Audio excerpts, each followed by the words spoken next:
Latar belakang pembacaan teks proklamasi dimulai atas penyerahan Jepang terhadap sekutu, di mana sebelumnya Jepang pada tahun 1944 telah mengumumkan bahwa Hindia Timur yakni Indonesia diperbolehkan merdeka di kemudian hari.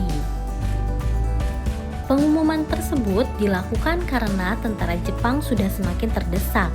Bahkan Kepulauan Saipan juga berhasil direbut dari Jepang.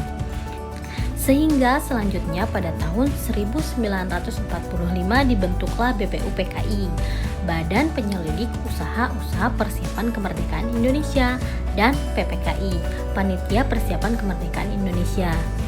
Tujuan dari pembentukan dua badan tersebut adalah untuk menarik simpati dari rakyat Indonesia agar mau membantu Jepang melawan sekutu. Namun saat Perang Pasifik terjadi atau Perang Dunia Kedua terjadi, kota Hiroshima dibom pada tanggal 6 Agustus 1945 dan 3 hari kemudian disusul pengeboman kota Nagasaki pada tanggal 9 Agustus 1945. Peristiwa tersebut membuat sekitar 14.000 penduduk Jepang menjadi korban dan akhirnya mereka mengaku kalah dari sekutu. Buntut dari peristiwa ini yaitu Jepang berjanji memberikan kemerdekaan pada tanggal 24 Agustus 1945 untuk Indonesia. Pro dan kontra proklamasi pada peristiwa Rengas Dengklok. Sejarah kemerdekaan Indonesia juga mengalami pro dan kontra menjelang pembacaan proklamasi tersebut. Pro kontra ini terjadi antara golongan muda dan golongan tua, di mana golongan tua merupakan para anggota PPKI seperti Insinyur Soekarno dan Muhammad Hatta, sementara golongan muda diwakili oleh para anggota PETA dan para mahasiswa. Pro kontra ini terjadi karena golongan muda menganggap bahwa golongan tua terlalu konservatif, sebab mereka menghendaki pembacaan proklamasi harus melalui PPKI dan sesuai dengan prosedur yang telah dijanjikan oleh Jepang, yakni pada tanggal 24 Agustus 1945. Di sisi lain, golongan muda menolak jika proklamasi harus dilaksanakan melalui PPKI. Pasalnya, golongan muda menganggap bahwa PPKI merupakan bentukan Jepang dan mereka menginginkan kemerdekaan dengan kekuatan sendiri. Sultan Syahrir yang termasuk dalam golongan muda merupakan tokoh pertama yang mendesak Insinyur Soekarno dan Muhammad Hatta untuk segera melakukan proklamasi. Selanjutnya, rapat resmi dilangsungkan di Pegangsaan Timur, Jakarta pada 15 Agustus 1945 yang dihadiri oleh Johar Nur, Subianto, Armansyah, Hoirul Soleh, Kusnandar, Wikana, Margono, dan Subadio. Hasil rapat yang dipimpin oleh Hoirul Soleh tersebut memutuskan bahwa kemerdekaan Indonesia tidak harus menggantungkan pada pihak lain dan merupakan hak rakyat. Meskipun keputusan rapat yang menjadi bagian sejarah kemerdekaan Indonesia itu telah disampaikan kepada Insinyur Soekarno dan Muhammad Hatta, mereka tetap bersikeras dengan pendiriannya, yaitu proklamasi harus dilangsungkan melalui PPKI. Sehingga pada akhirnya golongan muda membawa Insinyur Soekarno dan Muhammad Hatta ke Rengas Dengklok, salah satu daerah di Kabupaten Karawang. Pilihan membawa Soekarno-Hatta keluar Jakarta adalah untuk menjauhkan mereka dari pengaruh Jepang. Pengamanan Soekarno-Hatta ke Rengas Dengklok dibantu dengan perlengkapan tentara PETA.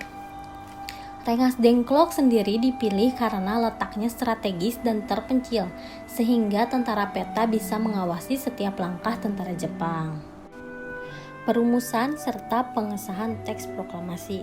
Terjadinya peristiwa Rengas Dengklok membuat jalan pikiran Insinyur Soekarno dan Muhammad Hatta berubah dan pada akhirnya menyetujui agar proklamasi kemerdekaan harus segera dibacakan. Setelah kembali ke Jakarta, mereka menuju kediaman Laksamana Maeda untuk melakukan perumusan teks proklamasi. Rumah Laksamana Maeda dipilih dan menjadi bagian dari sejarah kemerdekaan Indonesia karena Maeda merupakan kepala kantor penghubung Angkatan Laut yang aman dari ancaman militer Jepang. Pertemuan di kediaman Laksamana Maeda ini dihadiri pula oleh Soekarno, BM Diah, dan Mbah Diro dari golongan pemuda.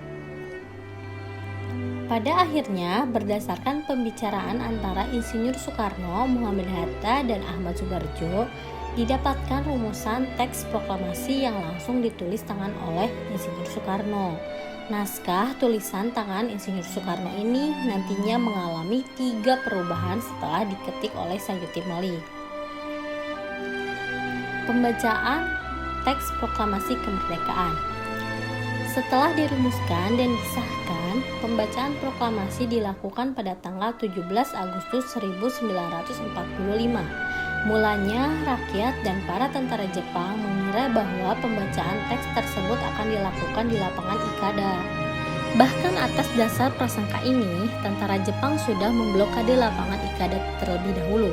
Pemimpin barisan pelopor Sudiro yang hadir di lapangan Ikada pada saat itu kemudian menyampaikan situasi yang terjadi di sana kepada Muwardi, yakni Kepala Keamanan Soekarno. Saat itu ia mengetahui bahwa pembacaan proklamasi ternyata akan diikrarkan di Kemendikbud. Saat itu ia mengetahui bahwa pembacaan proklamasi ternyata akan diikrarkan di kediaman Soekarno, Jalan Pegangsaan Timur nomor 56 Jakarta. Pada saat itu, halaman rumah Soekarno telah dipadati oleh massa menjelang detik-detik proklamasi. Semua sibuk mempersiapkan pembacaan teks. Bahkan Fatmawati, istri Soekarno, tengah menjahit bendera dengan tangan yang ukurannya tidak standar. Setelah persiapan lengkap, teks proklamasi dibacakan oleh Soekarno yang menjadi sejarah kemerdekaan Indonesia. Perjalanan Indonesia untuk mendapatkan kemerdekaan memang tidak sebentar. Penduduk tanah air harus merasakan penjajahan yang kelam dan kurun waktu yang bertahun-tahun. Bahkan setelah proklamasi dikumandangkan pun masih banyak perjuangan lainnya yang harus ditempuh seperti pembuatan naskah UUD 1945 dan lainnya agar Indonesia bisa menjadi negara yang seperti sekarang.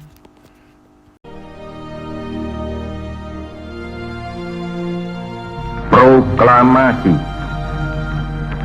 Kami, bangsa Indonesia, dengan ini menyatakan kemerdekaan Indonesia. Hal-hal yang mengenai pemindahan kekuasaan dan lain-lain diselenggarakan dengan cara saksama dan dalam tempo yang sesingkat-singkatnya. Jakarta, 17 Agustus 1945, atas nama bangsa Indonesia, Soekarno, Hatta.